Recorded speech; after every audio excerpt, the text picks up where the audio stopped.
I'll ask anybody's question but yours. You're an idiot. And really a disloyal person. What is the college basketball equivalent of the Luka Doncic trade? I have no idea. Because, I mean, we've been seeing that pretty much the entire day today. What is Exa Sports equivalent? And yeah. Huh. You got any thoughts? Or just the college equivalent in general? Is it's tough. How do you try to explain this? I don't know if there is. Even in the wild and woolly world of NIL, yeah. I mean, is it Syracuse getting Kyle McCord and Ohio State receiving a bottle of champagne? Might be. Who knows? But anyways, welcome to the Disloyal Idiots podcast here on the Fans First Sports Network.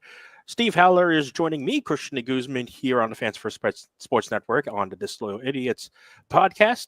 Our friend Andy Pregler is recovering from Arsenal's win over Manchester City, making Pep Guardiola question his entire existence. Yeah.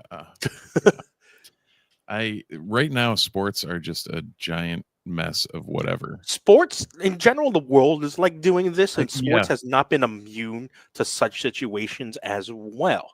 And that includes Syracuse Athletics, more specifically the type of thing that is played on the hard court, as you can tell by Syracuse Athletics clearly being the biggest basketball event surrounding the state of California within the past 24 hours. Cal did not get back in it. Cal certainly did not get back in it, and we'll get to that in the second half on our show. But for the first half of our show, we might as well do where our bread is buttered, or however the saying goes. Yeah. And that's talking about football. We can do that. We can definitely do that. And especially just to stay on brand, we might as well talk about football scheduling. And we've waxed poetic about how hard this Syracuse 2025 schedule is going to be. And now we have the dates to corroborate how hard that schedule is going to be. If you're watching on the podcast, you can look along with what the schedule is. But for those of you who are listening, let's read it out for you. You all know that Syracuse is opening the season on August 30th, a week one game at the neutral site of Mercedes-Benz Stadium in Atlanta, taking on Tennessee. Then they go home to UConn to play the Huskies, then play Colgate also at home. That follows up with a road matchup against Clemson at Clemson. I should also mention that Colgate game is a Friday game. What? Yeah.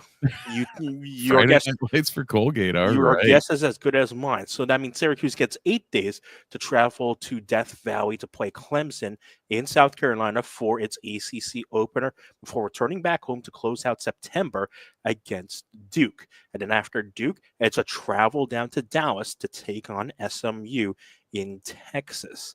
After that, it's Syracuse's bye week before hosting Pitt in an October home game for the first time in 2 years. The Orange will host the Pitt. Yes, indeed. Twice. We'll get to that in a bit. Pitt will come to Syracuse on October 18th after the first bye week for the Orange. Yes, I said the first bye week. After the Pitt game, Georgia Tech and Syracuse will go back to Atlanta to play the Yellow Jackets at Bobby Dodd Stadium on October 25th before a Friday night Halloween game against Bill Belichick and his North Carolina Tar Heels to close out October. After that game, it's another 8-day break before the Orange travel down to Florida and to Hard Rock Stadium to take on the Miami Hurricanes before its second bye week, and then a trip again down to South Bend to take on Notre Dame in Indiana on November 22nd, the week before Thanksgiving, before Syracuse closes out the season at home, its Senior Day game on November 29th against the Boston College Eagles.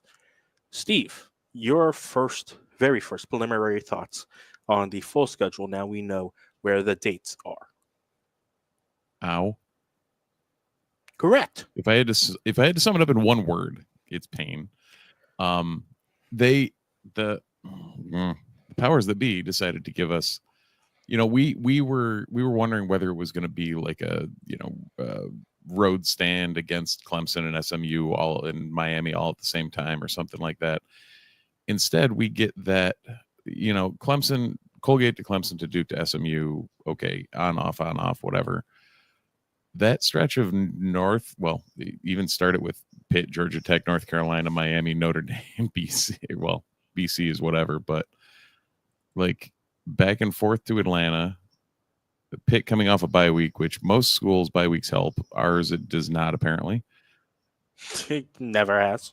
So we get Pitt off a bye week and Notre Dame off a bye week. Gee, thanks.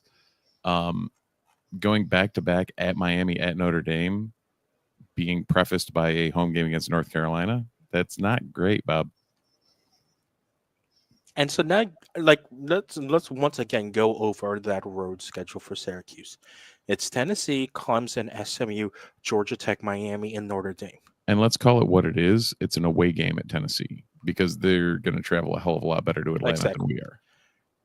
And let's also say what it is. Georgia Tech and Miami. Those were one possession games that Syracuse barely won at home against those two teams. The other four teams that were mentioned there were CFP teams this past year. Yeah, it's not sunshine and roses are not what this schedule is bringing. Let's put it that way. Kevin put it well in our Slack, not in our Slack, in our roundtable article that we posted on our sister site, newsmagician.com. Please check it out. All the articles that we've been posting there, not just for our basketball coverage, but for the football coverage that we are continuing and ongoing throughout the off season. Kevin said, and I quote, "Syracuse truly needs to defend the dome. With a pretty tough road schedule, it might mean a bowl appearance relies on going 6-0 at the JMA Dome," end quote. And that's a real possibility, especially again, like I said, you have the four CFP teams in Tennessee, Clemson, and SMU, and Notre Dame. And then you have the one possession wins against Georgia Tech and Miami, and you usually count a home atmosphere for an extra score or two. I don't like any of this in any way, shape, or form. Like I like the non-con, sure, okay. If you're gonna get that, we get screwed on the non-con slightly by the Notre Dame thing. Yes. This happens to be our year to play them away. Great. But otherwise, I think you did the best you can. You could with the non-con. Like one solid P5, and then maybe a little bit more solid than you would like. Right. But think about it when we scheduled it. When we scheduled it, Tennessee was good, not great. And it was like, okay, this is a strong team because this one's been on the schedule for a while. Probably 4 or 5 years or so. Like they were kind of coming up, like solid middle of the pack team, like middle of the pack SEC team is what it is. And hey, they got good right in time for us to play them. UConn and Colgate are where you want to be. Wins are wins, especially when you need to get to 6. I mean, it's for once the non-con isn't what's screwing us. It's what we got forced to do with the ACC and by the ACC. And when you think about it as well, you wouldn't expect SMU to do as well as they did in their first year in the ACC. You wouldn't have expected Duke to reach 9 wins last year. Yes, they're making a quarterback change, but the quarterback they're bringing in is still pretty good as well. Yeah. You wouldn't have expected Syracuse to lose to Pitt in BC last year, but that's essentially that is what happened. There's no sugarcoating it. You lost to your 2 mainstay rivals that are staying on the schedule every single year.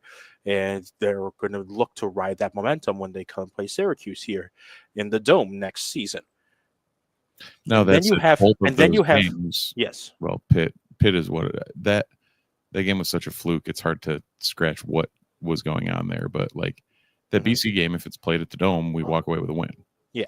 And then you look at the other 50-50 schedules games that, in a vacuum when these opponents were first released, when the 18-team ACC conference was confirmed, you have Georgia Tech, who, is up and coming against Key, but, no one knew exactly how they would perform. You had a UNC team that was starting to regress under Mac Brown, now has a new sense of life under Bill Belichick. And you had a Miami team who, was also in flux. Changing head coaches, just bringing in Mario Cristobal, everyone asking is the U back and everything. Yeah. So, maybe on paper Some when team the in orange kind of went and shit on exactly that notion. exactly, and then shout out Devin Grant. When so when you looked at those teams initially when these schedules were first released, you're thinking, okay, it's hard, but Syracuse has a chance. But now that we have more context on what each team looks like, especially just in recent memory, this schedule is significantly harder than we initially thought it would be. Yeah, and we And thought it was going to be bad. yeah, So what? Knowing nothing and knowing what our roster looks like as of today, what are you calling on this? so we did this at the end of this article on the round table as well. I think your ceiling, if everything goes perfectly right for the Orange, I think your ceiling is 8-4. And that's praying that everything goes right. Whoever Fran chooses at quarterback is the right decision, and they pick up right off where McCord left off. And Syracuse still fills in the positions where you lost all of the graduating seniors and their influence and talent. Assuming all of that goes correct, I still think the ceiling is 8-4. I I can see them going 6-6. It's going to be tough, but I can see them going 6-6 because maybe you trade one of the home and away wins, maybe two Right. of them. But it's so tough. Trade a Duke for Georgia Tech or something. Yeah, something like that. Yeah. Mm-hmm. Because 6 at home and 6 on the road is like winning 6 at home is tough. Yes. I mean, it's not insurmountable, but it's tough. Winning 6 on this schedule is tough. Yes, it is. So yeah, I don't like it. I know we've talked about it for years because we've known this mess was coming for a while. And I think it filled out more once we knew who the ACC opponents were as to, holy shit, this could be bad. So we had Carson, myself, Kevin, Dom, Mike, and Max on our roundtable on the article on newsmagician.com. Everyone went with 6-6, with the exception of Carson, who went with a 7-5 record, and Dom went with a 5-7 record. So right around that margin, right there, which is probably what you would expect as well. My gut looking at it said 5-7. And I wouldn't disagree with that either. Yeah. I think that's a very fair assumption. I think it's going to be very, very tough for Syracuse to get to 6 in this schedule. The one thing though is like I know us at the site and those who think way too much about this stuff very much would be fine with a 5-7, 6-6, 7-5, somewhere in that vein. Hopefully Fran didn't poison the more irrational corners of the fan base with this 10-win season, thinking we're going to, be a CFP contender when we actually have to play the CFP through our schedule. Yeah. I mean, there was I think, and this will actually get to my next point, is that when you talk about the important stretches of the schedule, we like to do this on our roundtable where we say, okay, what is the most important stretch, the 3-game stretch for Syracuse that you're really looking at, and say, okay, that's the most important part of the schedule. Well, I say, like, again, Fran Brown and Syracuse from day one have said, okay, not only do we want to be ACC champions, we want to be CFP contenders. Yeah. Well, in order to do that, in order to be the best, you've got to beat the best. And so, yes, you have those 4 CFP teams, but in terms of the most important stretch of the schedule, that 3-game stretch, for me, it's the Clemson, Duke, and SMU games. Because guess what? You want to be the best? Well, why not start with beating the top 2 teams in the conference last year? Yeah. Yeah, that would be a way to do it. That would be a great way to do it. Do I see it happening? No. I mean, you've got the 2 best teams in the conference. Well, you've got the 3 best teams in the conference on the road. Yes. Like, because I would assume Miami, even though we beat them last year, I would assume they would slot in as number 3. 2024 ACC football standings. If I can spell correctly on my... what it ended up officially at. And if I can spell correctly on my computer, that would help. So it was SMU finishing as 1, Clemson as 2, Miami indeed at 3, and Syracuse at 4. Right. And then you're also playing this team that I think just stopped playing like a week and a half ago. Yeah, barely. Yeah. That may have been in the national title game. And we have to play them in South Bend. Yeah, at home. Great. So, like in my brain, that's 4 losses chalked up right there. So you're already starting at a maximum of 8 wins. And that's why I said Exactly my what you ceiling is. That's why I said, from my opinion, my ceiling on this season is 8-4. Right. And that would include a win over Tennessee. Yeah, if that. Right. So, yeah, as Samuel L. Jackson said in Jurassic Park, hold on to your butts. Yeah, so Steve, kind of putting you on your spot here. Like I said, we'd like to answer that question. What's the most important stretch of the season? When you take a look at the schedule you've got in front of you, what is that most important 3-game stretch of the season at Syracuse?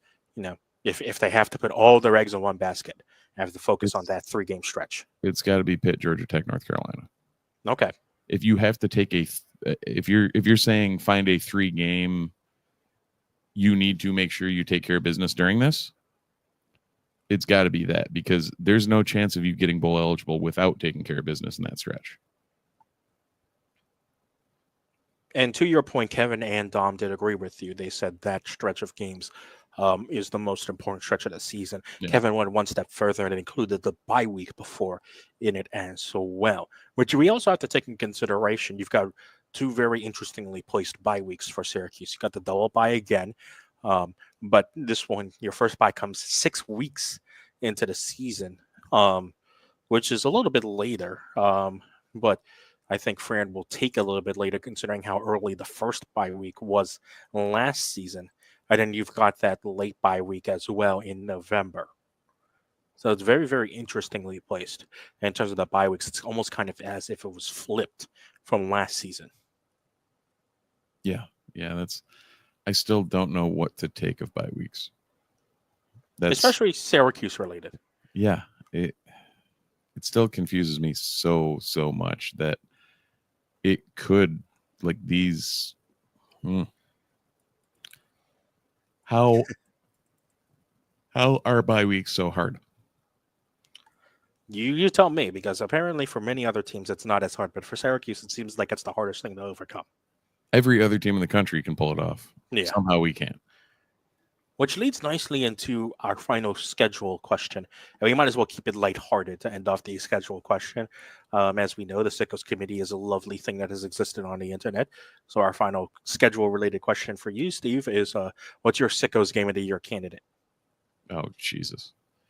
I mean, do you have to call Pitt just in that follow-up to the mess? That would be a very interesting one to choose, and it wouldn't be an incorrect choice. I mean, Boston College to end the season, possibly with bowl eligibility riding on it. Another solid option. I don't know. What are you thinking? So you went with Pitt. I personally myself went with Boston College because a senior day game against Boston College, the final game of the season, the final game of the regular season at home, just has all the makings of a premier Sickos game. When's the last time that a Boston College Syracuse game has been normal? Oh, wow. Exactly. Yeah, no, it's been a while. So a senior day Boston College game has all the makings of a premier Sickos game. To give you some of the other options, Carson went with the obvious one of UNC with the hoodie coming to Central New York. Kevin went with UConn because after the hijinks of the opening game against Tennessee, who knows what you're going to get from Jim Mora in UConn at the Dome right after that. Dom went with Duke because of basketball PTSD. A very basketball-minded man is Dom. He's been doing some great basketball coverage for us on the site. Mike went with Miami because Mike is predicting that it will be like Syracuse Purdue Part 2, where both games were what the hell am I watching? Yeah. And Max went with Georgia Tech on the road because he's predicting that will be the NC State on the road game that it fulfills that spot on the schedule. And Steve's already rolling his eyes into the back of his head. Nothing can be an NC State game. Syracuse NC State brings out all the stupid. Like if they were, no matter what, if they were on the schedule, that's the sickos game of the year. It always It, ends up being. it never ceases to disappoint. Yeah, so let's end off our schedule talk there as well. I mean, I know a lot of people like talking schedule, but only listeners can only of this podcast can only take that for so much long. We might as well talk about the NFL because for the first time in quite some time, Syracuse has a good amount of NFL prospects in the draft, and based on some recent performances in the postseason bowls, namely the Shrine Bowl and the Senior Bowl, Syracuse draft stocks are drastically rising. We might as well start with the obvious in Kyle McCord. During the Shrine Bowl practices, McCord was labeled by many reporters there as the best quarterback that was performing at the Shrine Bowl. So much so that his stock is rising and is even more sure of a draft pick than he was before. There was very real chances that before the process of declaring for the Shrine Bowl, or declaring for the NFL draft, that McCord was in an undrafted position. Yep. But now he seems to be at the very minimum an early to midday day 3 quarterback, pushing up to a day 2 quarterback for McCord. That Based on change is yes, it's great to see. Like we saw it all year, but it's great to see that's getting acknowledged, especially after some of the criticisms coming out of Ohio State when he came here. exactly, and it's great to see for not just McCord but for Syracuse as well, because we can get into this for what seems like forever, but when one comment that has stuck out to me, and you've heard it from we heard it from Marvin Harrison Jr. Obviously Marvin Harrison Jr. went to Ohio State, had a prolific career there, was McCord's primary target during his final year there, and one of the questions the questions he got on postseason pods and rookie pods was, why didn't he follow his father's footsteps and go to Syracuse? And Marvin Harrison Jr. was clear in stating, when's the last time that Syracuse produced a draft pick at wide receiver? And it's certainly been some time. I'd actually have to go up to the wiki and figure out when's the last time Syracuse wide receiver, was taken in the draft. It's been quite some time. Was it Ish and AET didn't? Ish and AET didn't. Tristan Jackson didn't. He was undrafted as well. Going back, I don't think we have to go all the way back to like Kevin Johnson, but I'm gonna look this up right now. yeah, I'm trying to think. Like who did Nassib throw to? Like none of them really were in that vein. Yeah, your last one was Mike Williams in 2010. Oh yeah, Bucks took him, right? Yes, Yep. Tampa Bay Bucks took Mike Williams in the 4th round. Much maligned Mike Williams coming out. Yes, but even then, you have to go back to Johnny Moran in 2004, and then David Tyree in 2003. Those are the only 3 wide receivers that Syracuse produced as draft picks in the 21st century. Wow, that's crazy. That's absolutely crazy. And based on postseason performances right now, something else that you're seeing is that someone else, that a Syracuse wide receiver could actually, make his way into the NFL draft picks right now. You're seeing Jackson Meeks potentially rising off draft boards. Steve stepping away momentarily to make sure his dog is okay. You heard that in the background, but you're starting to see that as well in the draft rooms and the Shrine Bowl rooms. If you haven't seen any of the Shrine Bowl footage on social media, I highly suggest you go check it out. There are plenty of reporters on X, Blue Sky, your social media platform of choice. NFL Network even did a piece on Kyle McCord. Even though it led off with Shedeur Sanders, who was at the Shrine Bowl, but wasn't an active participant in the pre-bowl ceremony practices and drills and whatnot. NFL Network had said that Kyle McCord was one of the better performers at the Shrine Bowl practice. And what you saw, as Steve rejoins us back here, is what you saw is that, the familiarity with Shaxson Meeks that Kyle McCord had not only made Meeks look good, but then when Meeks even moved on to catching balls from other quarterbacks, his draft stock started to rise as well. And so now you see that, maybe Syracuse gets that wide receiver drafted in Jackson Meeks, based on not only his great season with Syracuse, but also his performance at the Shrine Bowl practices. Yeah, that'll be.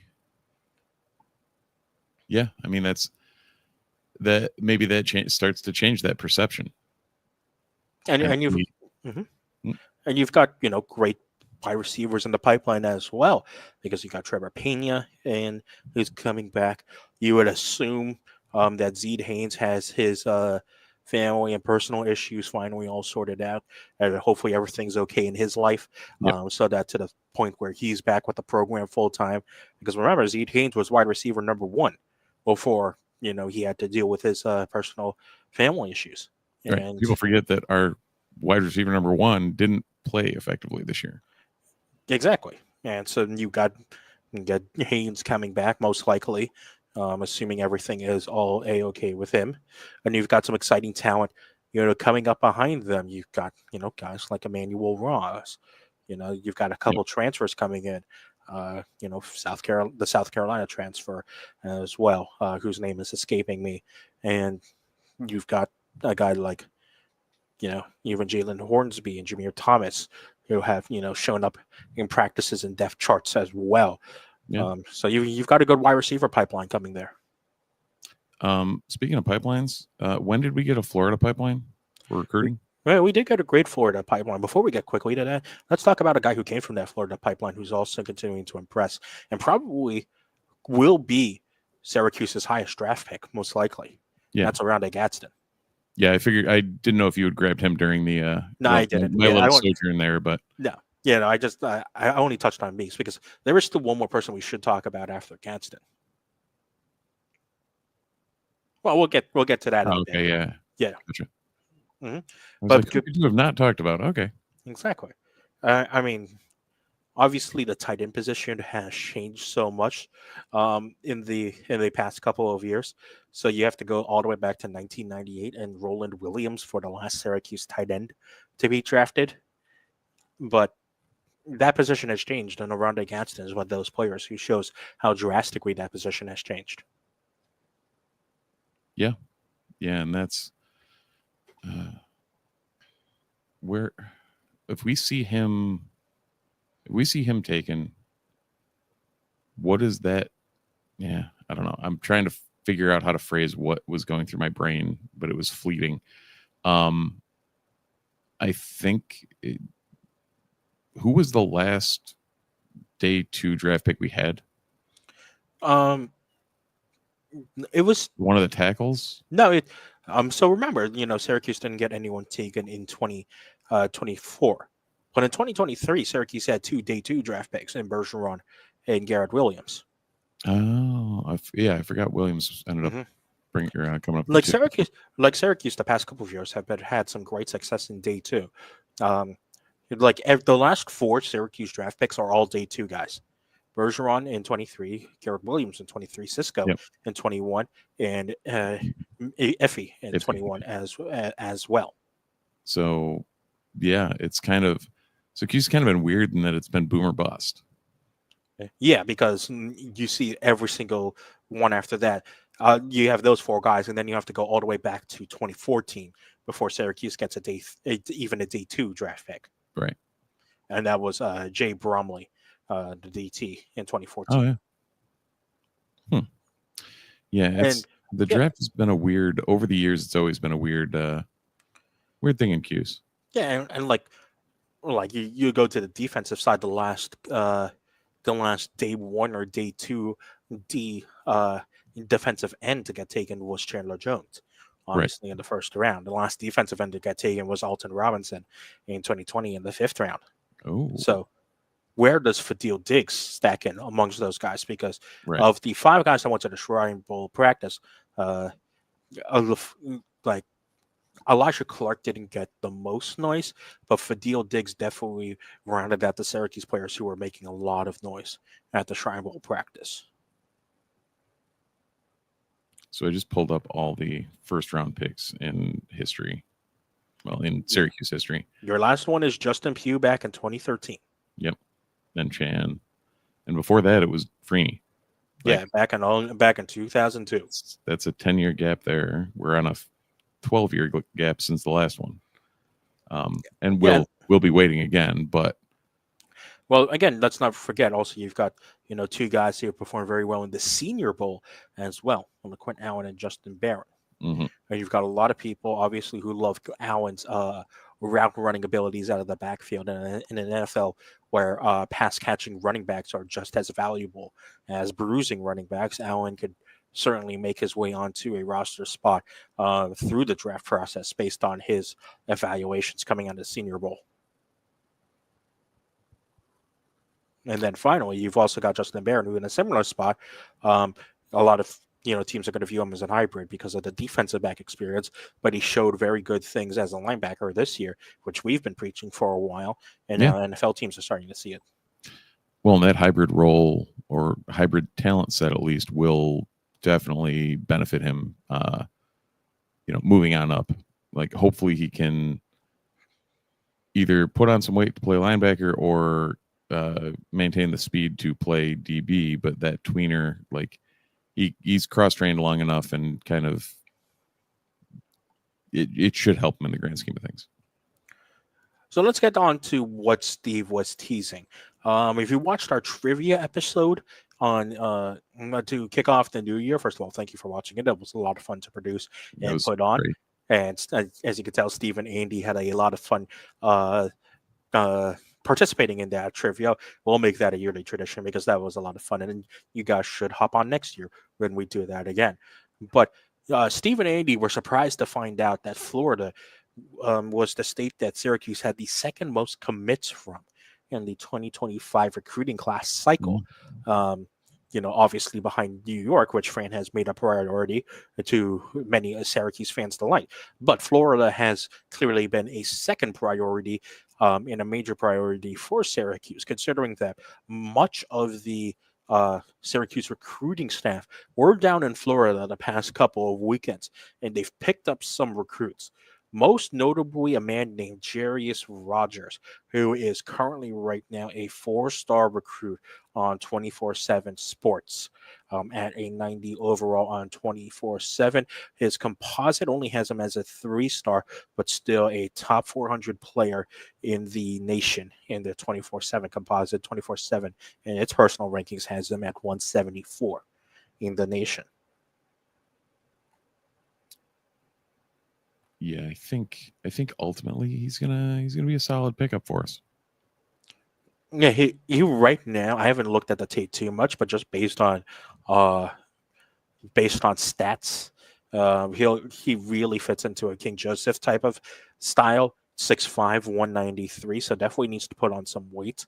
Yep. But with that, with that height, it wouldn't be surprising if he had the speed that King Joseph Edwards has. And you already know, we've already seen it, what the Syracuse weight program can do to football commits. Right. And in that vein, Rogers ends up grading out at actually a 90 by 24/7, but a 8898 by composite, which is just below what King Joseph Edwards did. So your assessment and in that vein seems to also be seen by the recruiting services. Yeah, and so now when you look, and we should mention this is Rogers. Rogers is a 2026 commit. I think we're all set and done with the class of 2025. So Fran Brown and his recruiting staff, led by General Manager Nate McNeil,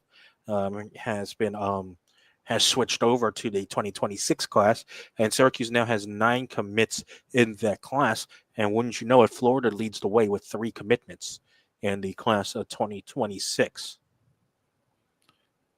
we've been over this multiple times.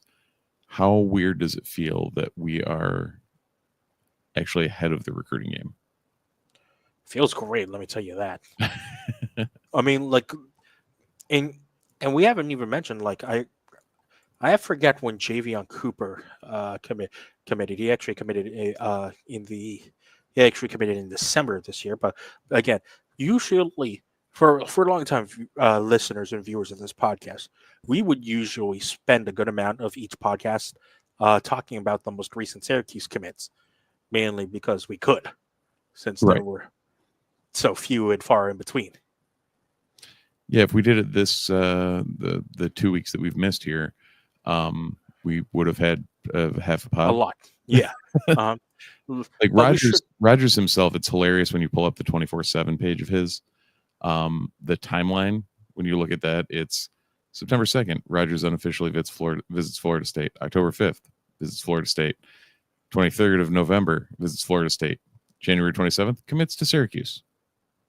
Exactly. Okay. Yeah, and that's not even mentioning, Syracuse's second highest rated right now is Javion Cooper, who right now, based on 24/7's evaluation, is an 87. But when you look at his composite, he's a 4-star at an 89.55.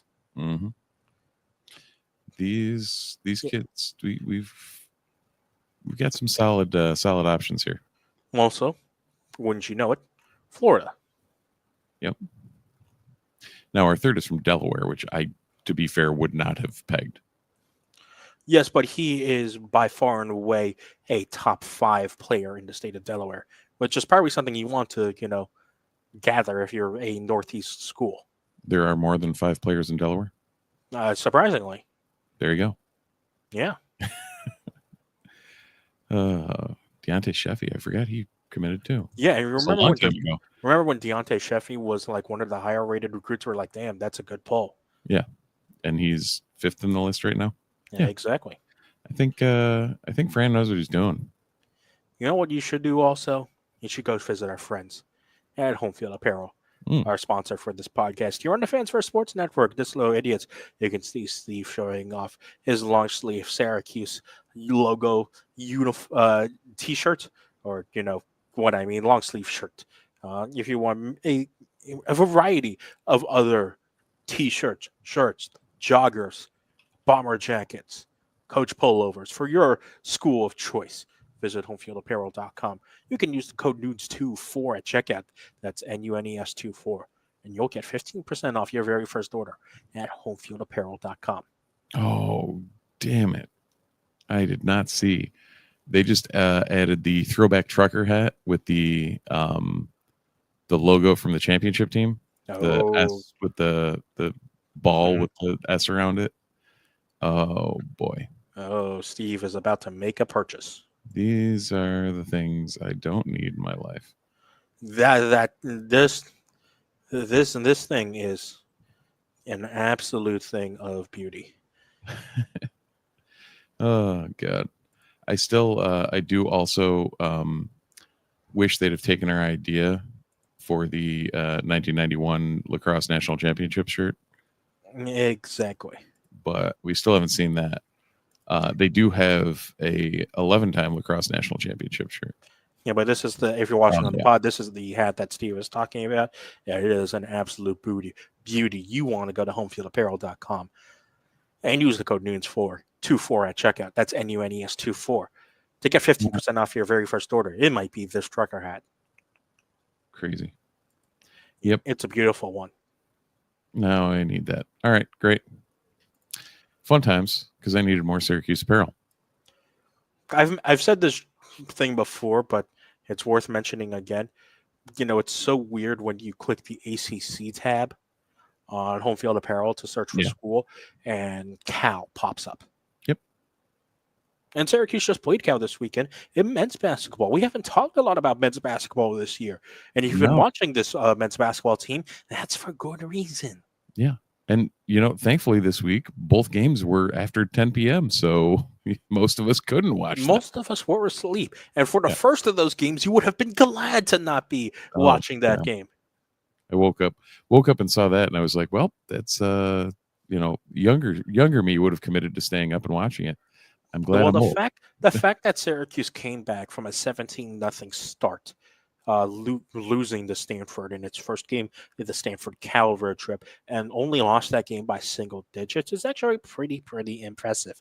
When you consider that if Yeah. you were standing and clapping, you didn't stop standing and clapping until the 12:25 mark. I think that beats my record. My record was 14 something. So yeah, That that would be even worse than okay. that beat the record of this season by nearly 3.5 minutes. Yeah, about that. Not great. Not great, pal. Lot I is not great going on with this we basketball team this year. we need to put one of our young guys, who has way too much time, probably Sam, to figure out what's the longest standing clap that has gone on in Syracuse history. Oh, somebody had to have looked that up at some point. Yeah. And if not, yeah, send. Do we have any noons turns? Yeah, Sam. Yeah, send them on it. We'll send Sam. We'll send Sam on it when he's not attending a random mid-major game in February. Fair enough. Fair enough. But Steve, you'll be glad to know, and Steve openly, and also me openly, has not watched as much basketball for Syracuse. I've actually been working most of those Syracuse home games, but for the road games, I'll admittedly admit that I haven't watched as much this year. But you'll be glad to know, Steve, that an old friend returned for the Syracuse Cal game that allowed Syracuse to win said Syracuse Cal game on Saturday night.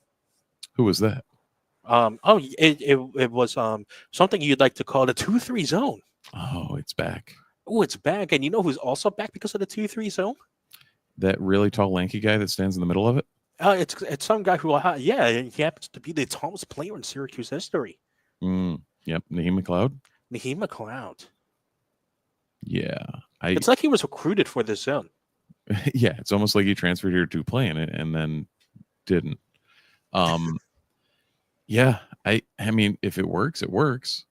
Like I was all for using the zone appropriately. It was just the over reliance on it, and that being the only, being a completely one trick pony with it, that I think finally started to wear thin on the James Arthur Boeheim era, especially when it wasn't working.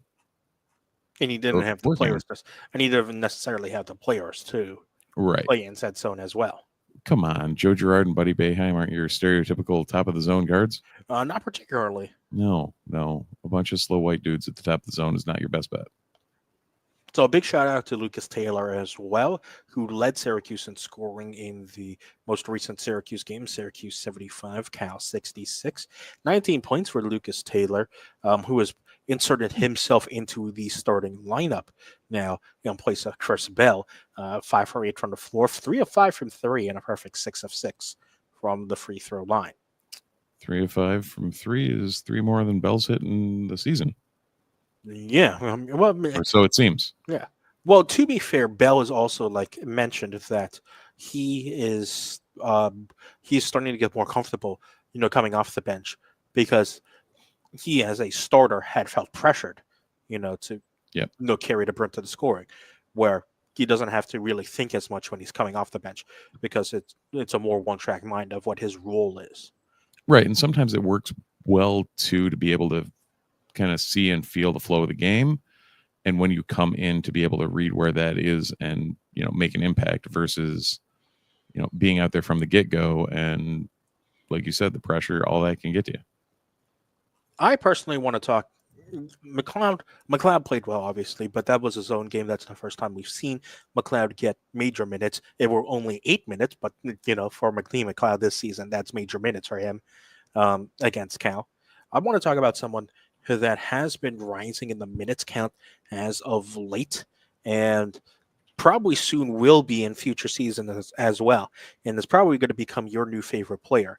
I'm not just talking to Steve, but to the viewers as well. It's because it's a man who is of an Eastern European descent. And will not stop his motor ever. And that is Peter Mashtorovich. And he is if he develops the passing skills of Marek Dolezaj, he is becoming a clone of Marek Dolezaj. 100%. And his game is, I don't know, it's just that perfect hustle game that you love to watch. And But he doesn't. He doesn't put up the points. He doesn't need to. No. You facilitate, you hustle, you get things for everybody else. You rebound, you do things, you do all the dirty work. Somebody's got to do it. Played a season high 23 minutes against Pittsburgh. He's had double-digit minutes in each of his last 1, 2, 3, 4, 5, 6, 7, 8, 9 games, including a stretch where he was getting 20 minutes in 4 straight games from Louisville to Pitt. So, I love Mastorovich's game so much. And we get him for 3 more years too. Yeah. It'll be interesting to see because it feels like Mastorich is ready for that type of like Edwards Dolezaj bump. Yeah. That big sophomore jump. Exactly. Yeah. It feels like that is coming from Mastorich just based on what we've seen. Well, it's so tough to figure out this schedule. Like, I think Syracuse fans just have to come to a realization right now. It's going to be another year without the NCAA tournament or even the NIT tournament, because now Syracuse also have to contend with the unique thing of, can they actually even qualify for the can they maintain a qualifying spot for the ACC tournament? Which, to be fair, right now is I'm pretty sure in the position they are right now is not too bad, but it has to be a consideration because with 18 teams, there will still only be 15 teams in the ACC tournament. How does a 15-team tournament work? You haven't watched the ACC tournament the past 10 years? What? Yeah, it's been a 15-team tournament for the past 10 years. So there's like an odd buy? Like, why wouldn't they just? There is an odd buy. Top 4 seeds get a double buy, and the 5 through 8 get a single buy. Oh yeah, I forget about the single buy. Yeah, no, I remember this whole format now, and it does suck. Yeah, and remember, like I said, Syracuse right now, based on like strength of out of conference record and stuff like that, they're sitting in the 14th position. Yeah, because I remember a couple times in the like late teens, like 20, whenever, that Syracuse actually kind of dropped the ball because they had gotten the double bye. And I don't think Syracuse has ever gotten the double bye, honestly. Okay, it might have been the single bye, but like they would catch a team that was just coming off, a hot win or something like that and just get buzzsawed. And it's like, oh yeah, I forget that, part of the game is also momentum and how teams are playing and when they're playing hot. Yeah, so Syracuse right now has a 4-7 record, which ties them with 14, Florida State, Cal, and Georgia Tech for 11th in the conference. But based on the standings as they are right now, they're 14th. They're at the bottom of those 4 and 7 teams. Perfect. That's what you want to hear, right? Hey, as long as they qualify, whatever. You know who's in danger of not doing that? The women's team. Yeah, I watched the end of the game today.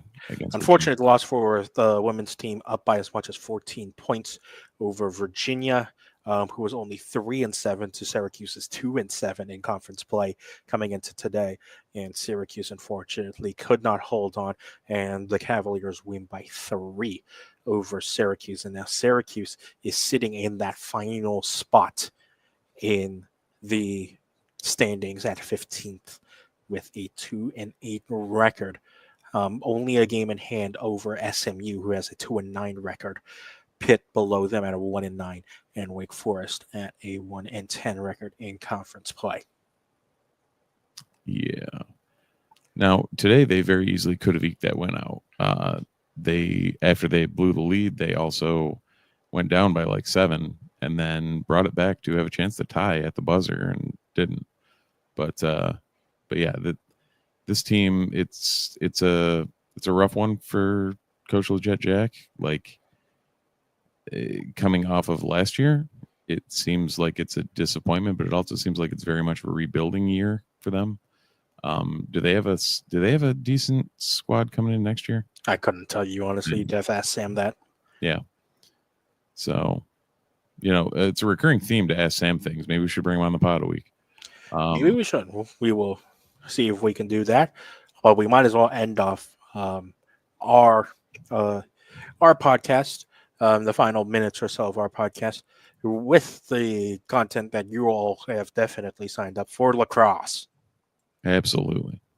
Syracuse just played its first game of the season against former Syracuse goalkeeper John Galloway and his staff at Jacksonville University.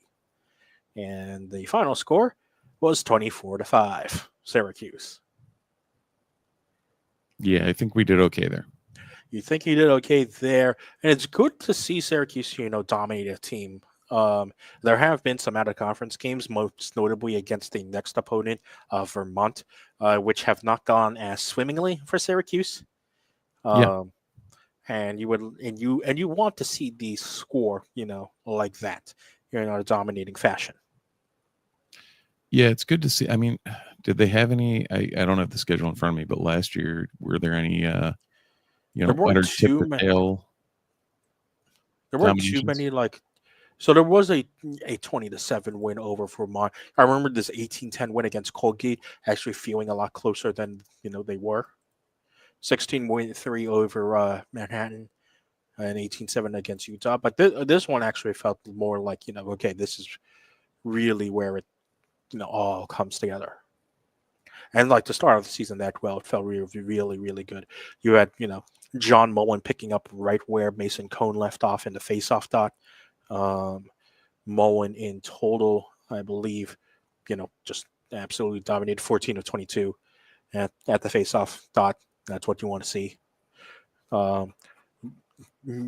Your second favorite player on this team has probably, based on name alone, is now in net for Syracuse because Will Marcus graduated from Syracuse and has moved on to the professional game in the PLL. So taking his spot in net to start is Jimmy McCool. Yeah. Even if that wasn't, even if he wasn't up to snuff, you got to start that name. Only played the first 3 quarters, but only allowed 2 goals, made 6 saves. Exactly what you want to see. A nice settling start for McCool. Steve's favorite player on this team is Owen Hiltz. He had 2 goals and 2 assists. The leader on this team was Michael Leo, who led the team with 4 goals, but not to be outdone, Spalina with 3 goals and 2 assists. Yeah, I think this is going to sound very dumb and ignorant. I almost forgot about Spalina. It feels like there are games that Syracuse has a lot in that time with Syracuse with Spalina disappearing. I just saw something on Twitter we'll have to talk about off stream because it's it's not relevant to the Syracuse discussion. Oh, okay. It's nothing bad. But it feels like there are some games where Spalina Hines and that's one of Spalina's biggest criticisms is that against the premier opponents, Spalina doesn't necessarily show up the way he's supposed to. But a 5-point performance against Jacksonville, that's what you want. That's pretty good. I mean, Syracuse, I believe, at the end had 12 different goal scorers, and for Steve, who doesn't know this, because he's not in tuned with lacrosse like I am because of the nature of my other job. Syracuse right now, based on the poll you consult, is either the number 2 or number 3 team in the nation. Oh, okay. I know they were supposed to be up there this year. I did not realize they were, at the apex. Yeah, because you have a lot of good talent back. You have obviously returning on attack. You have Spalina and you have Spalina and you have Hiltz. Finn Thompson, who is in midfield, returns to the attack in his natural attack position. Right. Basically because it was just filled in other years. And you have a really talented first midfield line and Michael Leo, Luke Rober, and Sam English. here are all returners from last year, which is very, very good. You have an experienced Fogo and John Mullen. And then your defense is pretty good because you return Billy Dwan and Riley Figueres.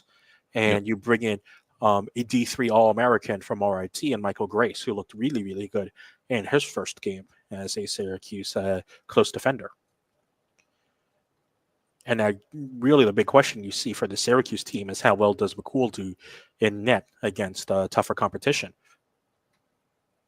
Yeah.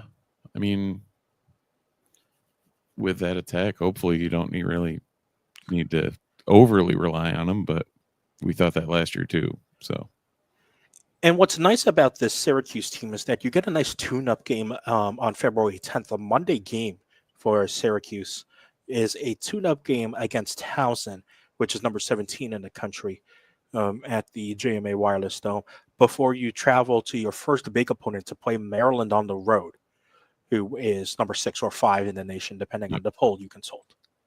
And you play them at Maryland.